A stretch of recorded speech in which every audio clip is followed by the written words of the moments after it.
Welcome back dito sa channel natin. Nagbibigay tayo ng pinaka-latest na update sa Pasay Harbor Reclamation Project.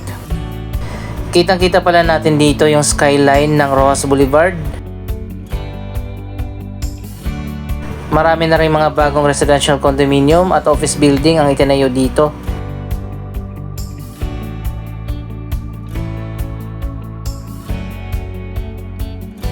Ilang linggo na nga ang nakaraan nang magsarado na ang iconic na hotel dito sa Manila Bay Area, ang Sofitel.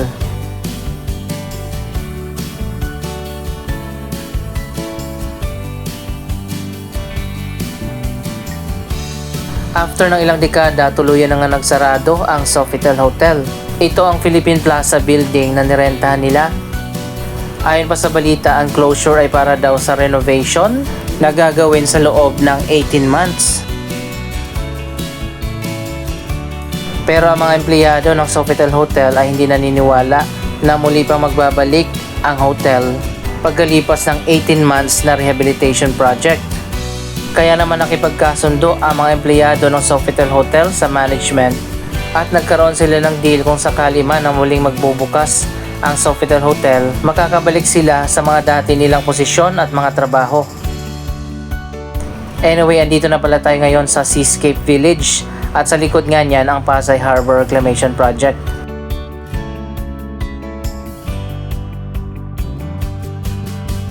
Ang Seascape Village dito sa may CCP Complex ay bilihan ng mga fresh na seafood na pwede mong ipaluto sa iba't ibang mga restaurant na nandito.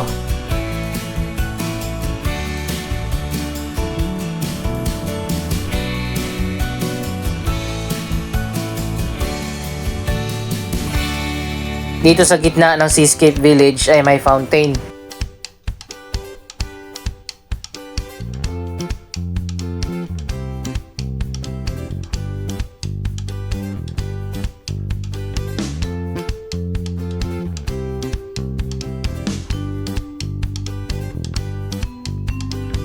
So ayan guys, andito tayo sa second floor para kitang-kita naman natin ang progress ng Pasay Harbor Reclamation Project.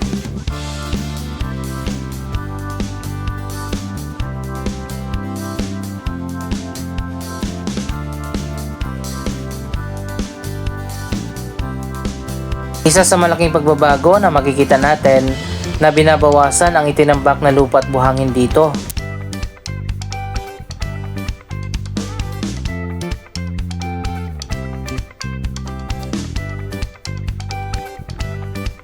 Nagkaroon ng pagbabago sa Pasay Harbor Reclamation Project.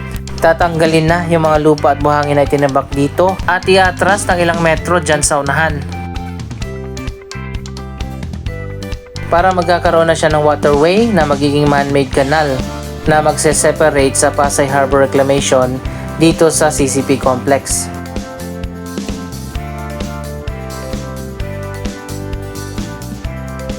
Ibig sabihin hindi na siya directly connected dito sa CCP Complex.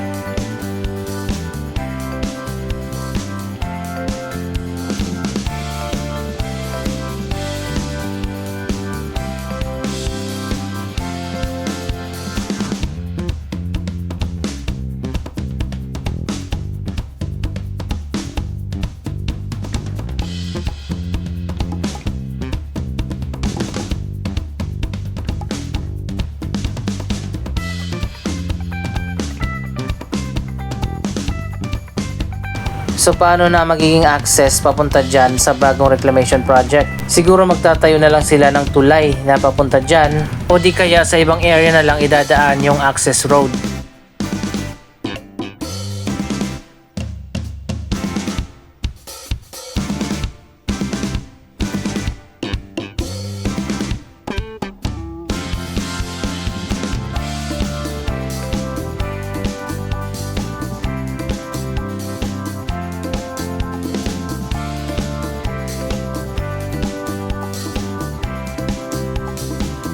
Isa sa mga naapektuhan sa pagtatambak ng lupa at buhangin dito, ang Seascape Village pati na ang Sofitel Hotel dahil nawalan nga sila ng ocean view.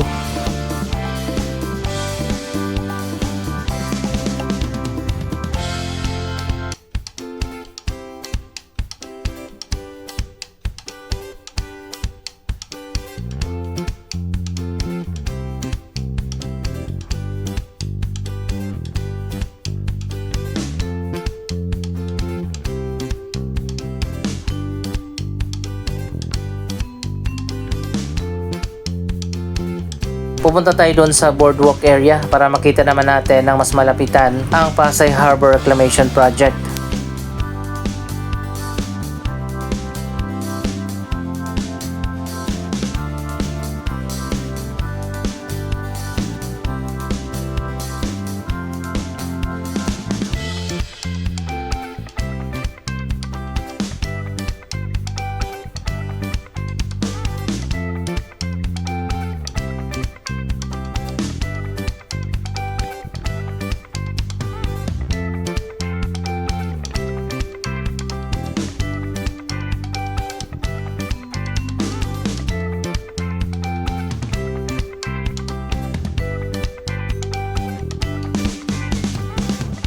Napakarami mga restaurant ang pagpipilian dito. Merong indoor at outdoor na seating area.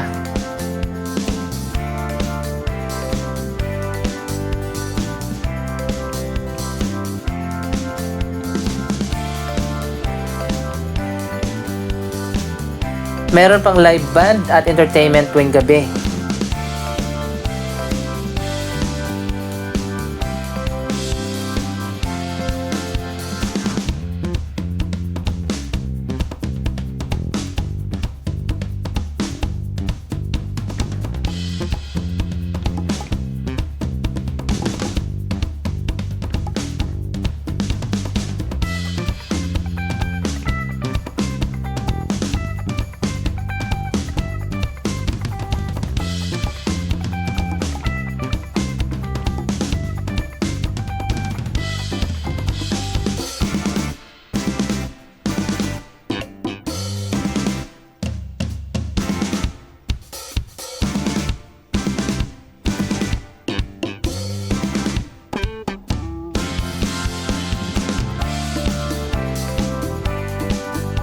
So ayan guys, makikita naman natin kung gaano kataas yung itinambak na lupa at buhangin dito.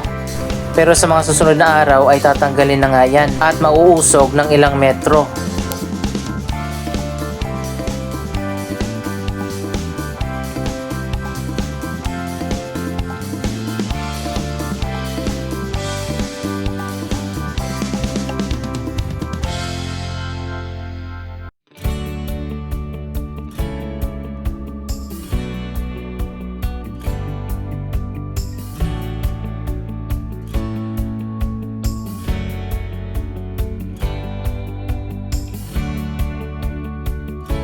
Ito pala yung ibig sabihin dito sa signage na inilagay dito na Manila Bay Ocean View is coming back.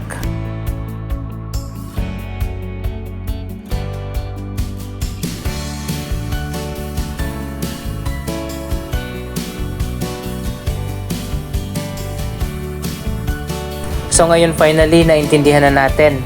Sa mga susunod na buwan magkakaroon na ulit dito ng ocean view at may dagat na ulit dito malapit sa boardwalk.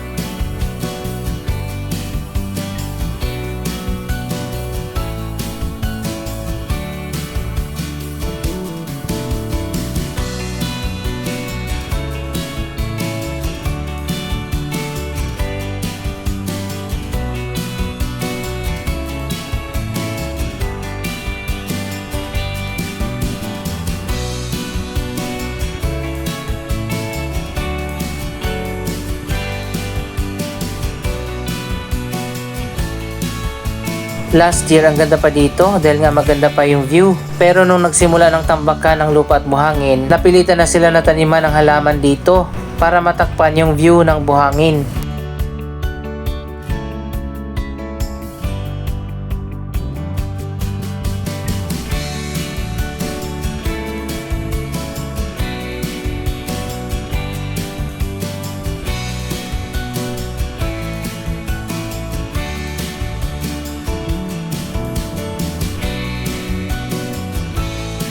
Yung iba pala mga restaurant dito ay nagsara na rin.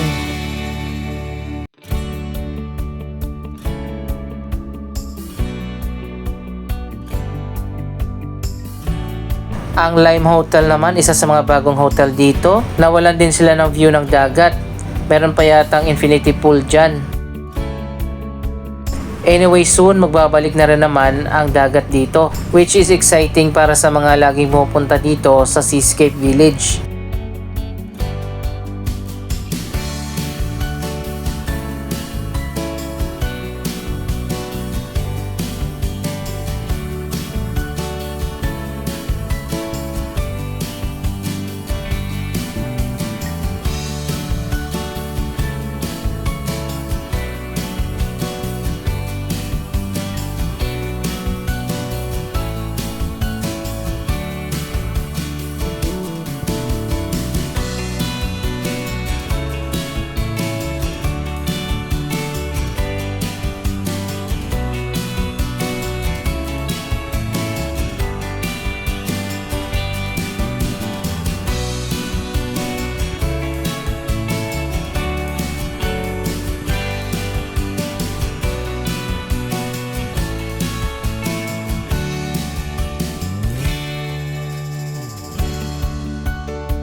Nasa 265 hectares pala ang buong lawak ng Pasay Harbor Reclamation Project.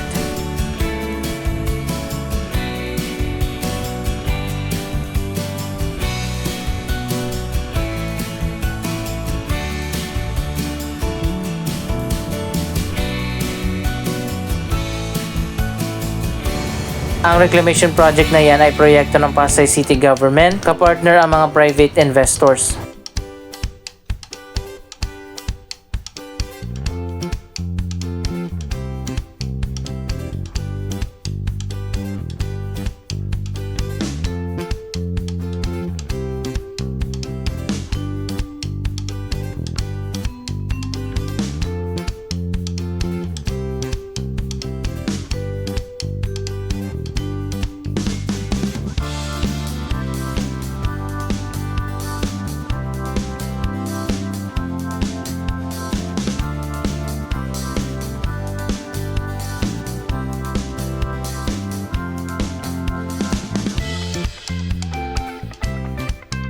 Isa din sa abangan natin kung muli bang magbabalik ang Sofitel Hotel, kung matutuloy man ang renovation na gagawin.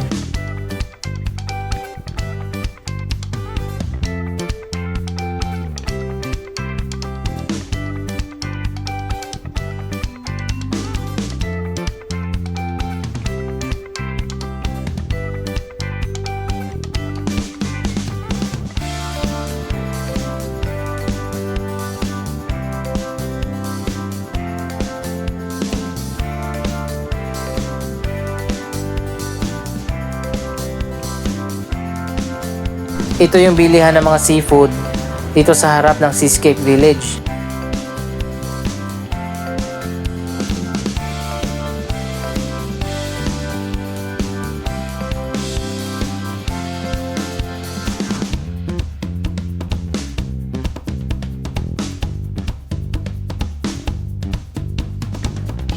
Ano na palang nangyari dito sa Manila Film Center? Isa sa mga grandiosong gusali dito sa ating bansa noon.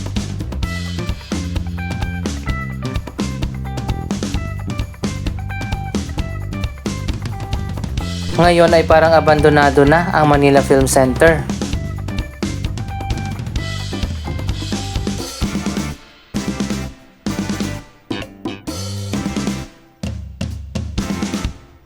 Pwede pa bang i-renovate ito o magkaroon ng restoration?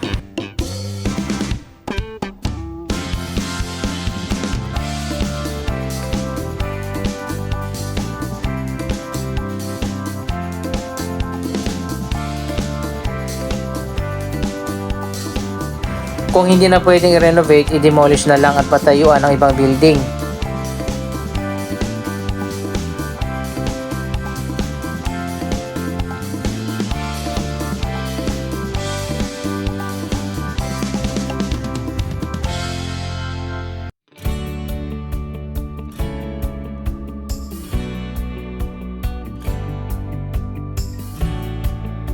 Maraming kababalaghan dito sa Manila Film Center. Anyway, anong masasabi nyo sa Pasay Harbor Reclamation Project?